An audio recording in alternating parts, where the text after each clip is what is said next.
السلام علیکم ورحمت الله وبرکاتو. زه یم ستاسو ورور ولی الله یو ځل بیا د پښتو ټیک یوټیوب چینل اړخه ستاسو په درون خدمت کې حاضر یم. قدرمنو په ویډیو کې به تاسو ته راوښیم چې څنګه کولی شئ تاسو چې خپل په موبایل کې دوه واتساپ یې دغه شانتې که ستاسو د فیسبوک آیډیا نه چېرته دوه وي دوه فیسبوک یا نور داسې انسټاګرام دوه اکاونټونه وي نو دغه ټول ایپس چې دي هغه تاسو ډبل خپل یو موبایل کې دننه استعمالولی شئ. ډیر په اسانه طریقې سره تاسو دغه اپلیکیشنان چې دي هغه خپل په موبایل کې دوه بیل استعمالولی شي. نو قدرمنو ویډیو را سره تر پایه وګورئ، ویډیو سکپ کوئ مه، خو دې نه مخکې ایډوکیشن عرض دی که تر اوسه پورې تاسو زموږ پښتو ټیک یوټیوب چینل یې سبسکرایب کړی دا سبسکرایب کړئ، خوا کې د غنټۍ نشان هم کلیک کړئ چې زموږ نوي ویډیوز تاسو ته په وخت باندې در رسېدو دپاره به تاسو ته اپلیکیشن پکار وي. همدغه اپلیکیشن لینک موږ تاسو ته خپل یوټیوب چینل په ډسکرپشن کې درکړی دی، هغه ځای کې نه به تاسو اپلیکیشن خپل موبایل ته را ډاونلوډ کړئ. ټیک ده، کله هم چې دغه اپلیکیشن تاسو خپل موبایل ته ډاونلوډ کړئ د اپلیکیشن تاسو خپل موبایل کې کول اف کړئ.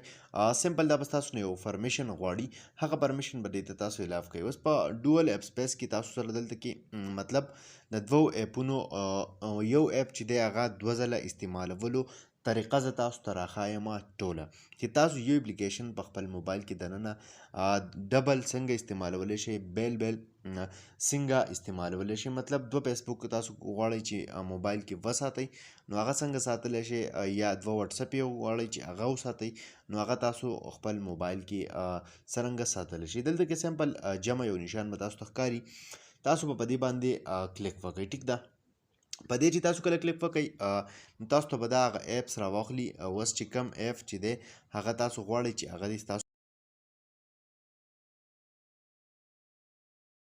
کې د هغه ډبل استعمال شي. ټیک ده، لکه مثال په طور فیسبوک شو، تاسو غواړئ چې خپل په موبایل کې دوه فیسبوکې په یو ټایم استعمال کې راولئ نو سمپل هغه به تاسو سلیکټ کړئ. دې ځای نه کلون یو آپشن به تاسو له راخلي، دغه شانتې په دې کلون باندې به تاسو کلیک وکړئ نو دا به تاسو سره دلته کې دویم فیسبوک شو، دا وګورئ فیسبوک 2 او فیسبوک 1.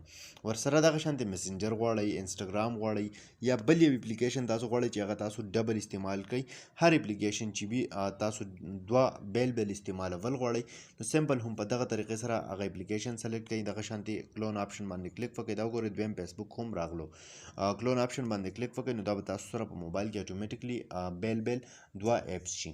قدرمنو دغه یو سیټینګ دی د موبایل لپاره ډېر لازمي سیټینګ هم دی او ډېر فایدهمند سیټینګ هم دی. امید لرم چې تاسو به خوښ شوی وي، که خوښ شوی وي لایک یې کړئ، چینل سبسکرایبول مه هېروئ، ملګرو سره یې شیر کړئ. تر بلې ویډیو د خپل ځان ډېر زیات خیال ساتئ. د خدای په امان.